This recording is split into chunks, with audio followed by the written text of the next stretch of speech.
few months ago, I made a video where I reviewed imitation gold leaf. I compared it to the genuine gold leaf, and my conclusion was that I didn't like it. In fact, I hated it. I'm never going to use it again, and I wouldn't recommend it to anyone. The problem with that is that that could be a real blocker for some people because gold is expensive. And I mean, it's expensive in England where we've got a strong currency. So I can imagine in some places around the world without such a strong currency, that is going to be astronomically priced, and that is just a complete blocker. So I wanted to find something that is a suitable substitute for the genuine article. So I got to testing copper. And the difference between copper leaf and imitation gold leaf is copper leaf is really smart. And something that's not different is it's really cheap.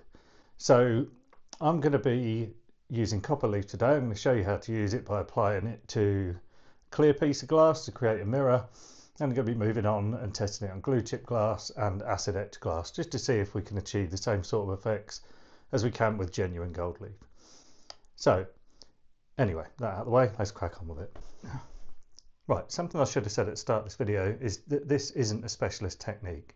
You're not going to need expensive tools, a lot of the stuff you might have lying about, but the investment's probably, just going to be in the copper leaf. But like I said, that's really cheap. So what I'm going to do first is go through the tools that you're going to need. Then I'll go through a little bit of process and then we can start laying the leaf. So you're obviously going to need a bit of glass. This is nothing special. This was just a bit of glass out of a picture frame. You're going to need half a pint of distilled water. Has to be distilled, and the reason being is distilled water is made by like kind of a steam process, so everything that's light enough to become steam then settles as water. Everything that's too heavy to sort of rise up as steam doesn't, so you get real pure water. There's no sort of bits or minerals in it. You need gelatin, leaf gelatin. This is just for any old stuff from a supermarket. It's cheap. I think it's about £1, and you get it in these sheets. And the sheets that I get have like little diamond sections on, and you're going to need 2 of those diamonds. And those 2 diamonds are going to go into that half a pint of distilled water, and they're going to sit in there for at least 5 minutes. You want to soften this up before we heat it up. It's an easy mistake to make, just put it in and then heat it up, but it hasn't sort of absorbed any of the water yet, and this is the best way to do it. Going to need a soft brush. Now this is a specialist bit of equipment that I'm using, but it doesn't need to be. You just need a decent paintbrush with non-synthetic hair. So as long as it's soft, it's fine. It's just to apply that water solution to the glass. And then you're going to need copper leaf. So when I said this is cheap, I'm going to compare it to gold leaf. So 23 karat gold, which is what I mainly use, including tax, is about £33 a book. In a book you get 24 leaves, and they're 8 centimetres by 8 centimetres squared. In this you get 24 leaves, they're 14 by 14 centimetres squared, and this book, including tax, is £2.50. So nearly 4 times as much leaf, and it is less than a tenth of the price. So really sort of accessible, and everything that we've gone through so far is stuff that you can easily get your hands on. This you're going to have to look around. I got this from Rights of Limb. I'll put a link in the description, but anywhere that sells sort of gilding supplies should sell copper leaf. So let's move on to a little bit of prep before we apply that leaf to the glass. So when it comes to getting a really nice finish, there are 2 key ingredients to that. The first is a very clean piece of glass, and the second is a very well mixed, what is called your size mix, which is your gelatin and water solution. So for glass cleaning, I use this stuff. It's called Pierre d'Argent, and I probably haven't said that right. It's a kind of, a powdered soap, like a block of sort of soap, and you basically wet a sponge, get it on the sponge, and then you rub this around on the glass, and this is really good glass cleaner. It's removes all sort of white spots, smudges, grease, everything. So that's what I use. I mean, you can still get good liquid glass cleaners, you know, the ones that are standard things off the shelf, like kitchen cleaner stuff. And, you know, as long as you're thorough, that will be fine to use.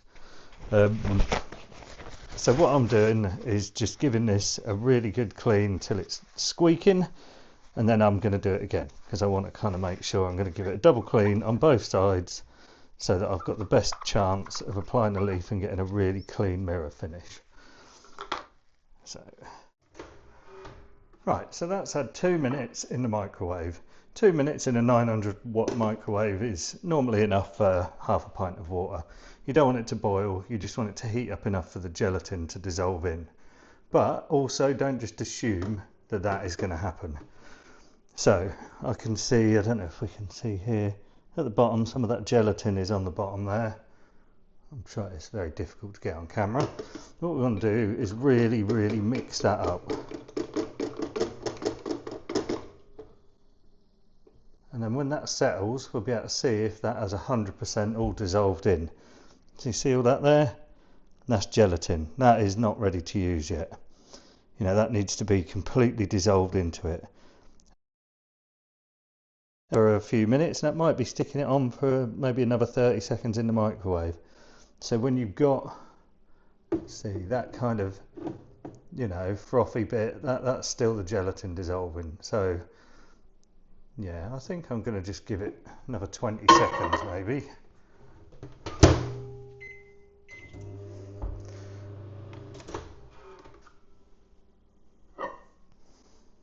So it's settled around the top now. Just going to give it another big stir.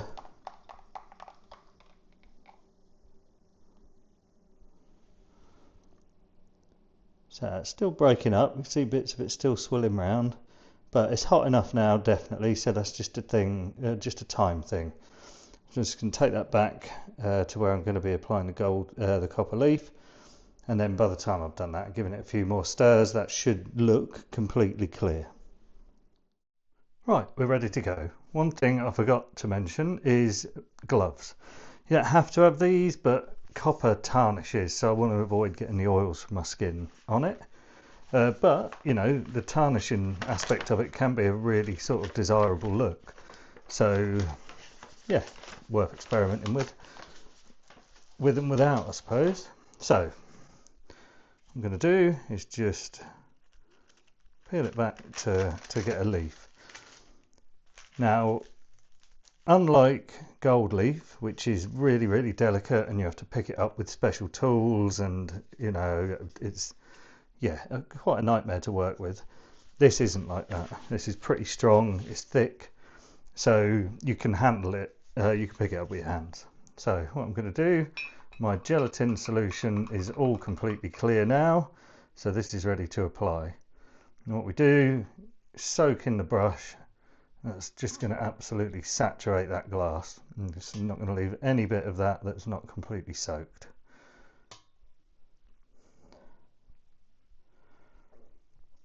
Then I'm just going to pick up the copper leaf.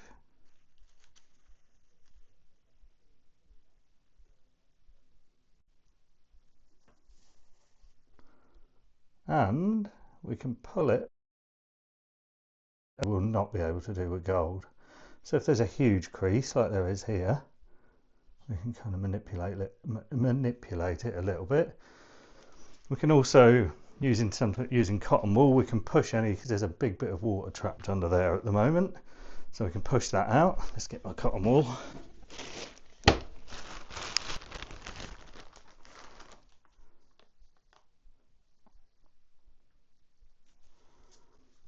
That's better. Let's push this down and get that water out.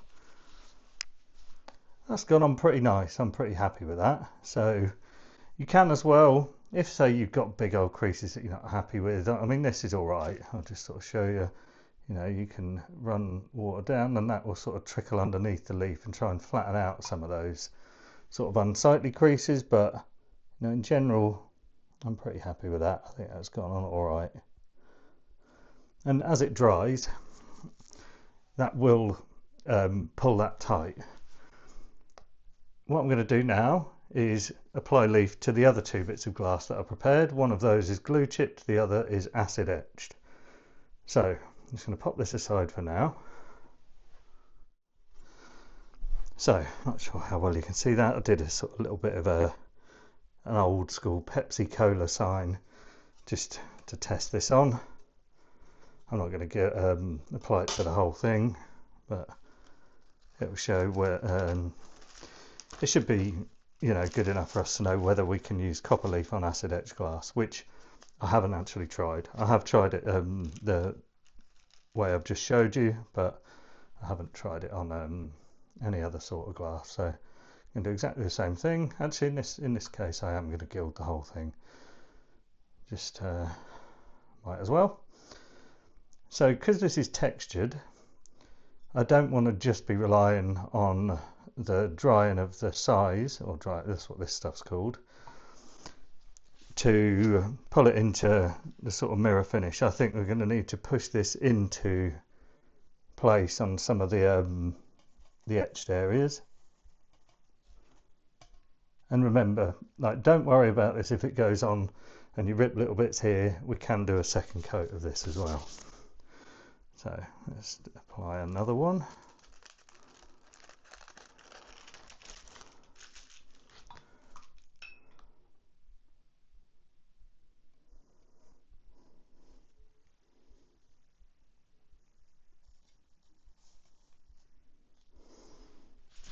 Still on lovely. Not going to bother with this here. You can get the idea of what I'm doing. So with the acid etched glass, what I want to do is sort of just push this using cotton wool into those etched areas.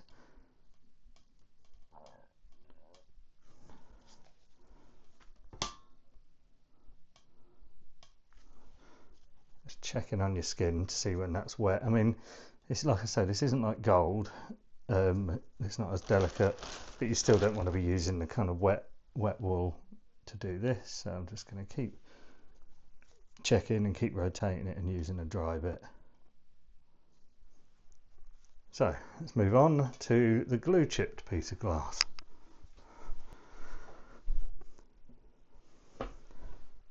So glue chip glass, if you haven't seen my videos before, this is sandblasted, and then you apply animal hide glue, and as the glue dries it grips onto the sandblasted surface of the glass, and the glue is stronger than the glass, and it rips these nice patterns in it.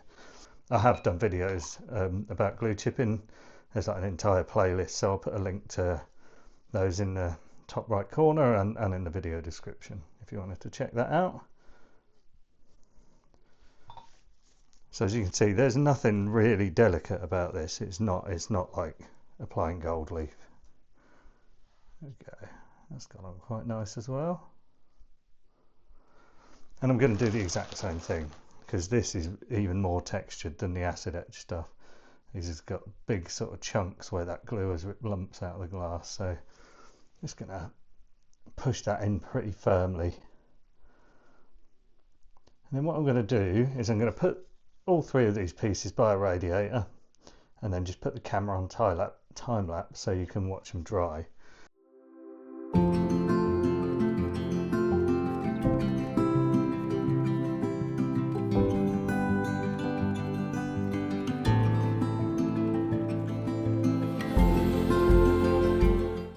Right, so this is the overnight results we've got from applying the copper leaf.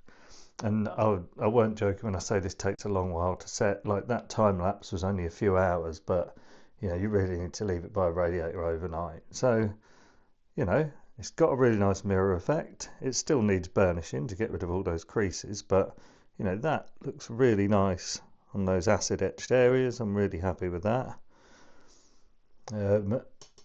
This is our just standard mirror, and you know, that is really, really solid. That's a really nice finish. And glue chip glass, let's take a look. I think it's really good. It's catching the light nicely. It doesn't look dull like the imitation gold leaf. So far it is 10 times better than imitation gold leaf. But what we want to do, obviously this looks great, but when you look at it like that, you've got loads and loads of creases. And although there's always going to be imperfections when you apply leaf, even if it's gold, 23 karat gold leaf, you're going to get slight imperfections. You can get rid of a load of these. So all you're going to need is cotton wool, and then on the side that you've applied the leaf, we're going to just burnish these out. So you're literally just rubbing, and that's going to rub those creases out. So let's have a look at this from the other side. So I'm going to be doing this whole area here, but underneath. I hope that comes through on the camera. It might not, but let's go over here, this area. And you can go pretty hard with this as well, because this is thick and it's applied really well. So just going really sort of in big circles with this, just buffing all of those sort of creases out.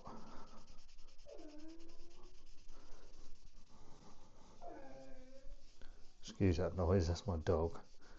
I don't know what's up with him. Having a bit of a moan. So now got much nicer mirror, albeit with a few little gaps. So we put that up to the light, we can see them. But the beauty of this as well, which I found which we couldn't do with the imitation gold leaf, is we can apply a second coat, because this is really sort of, you know, stuck nicely on the edges. So if you apply water down, it's not going to get underneath. So we can apply that extra coat to fill in some of those holes. That's if we wanted to. But I personally really sort of like this as quite a rustic look mirror. So I think I'm probably just going to back this up with an oil-based paint, and that should prevent tarnishing, or at least kind of delay it. You know, I haven't got the results of this. First time I've ever worked with copper, so I don't know how long it's going to last before you start to get that sort of patina, but I think that'll look really nice anyway. So this is holding up really well to the burnishing on the acid etched glass as well, which is really good.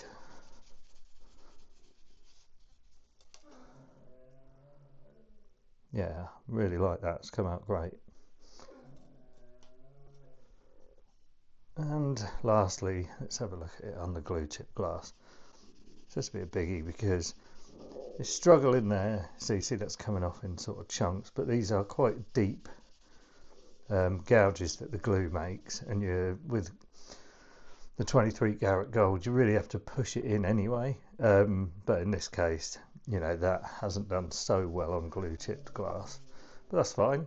You know, it's an experiment, and yeah, it hasn't done terribly. And I mean, where it has come out nice, it looks good, but it might not work so well with glue chip glass. But certainly these two, I think they look great.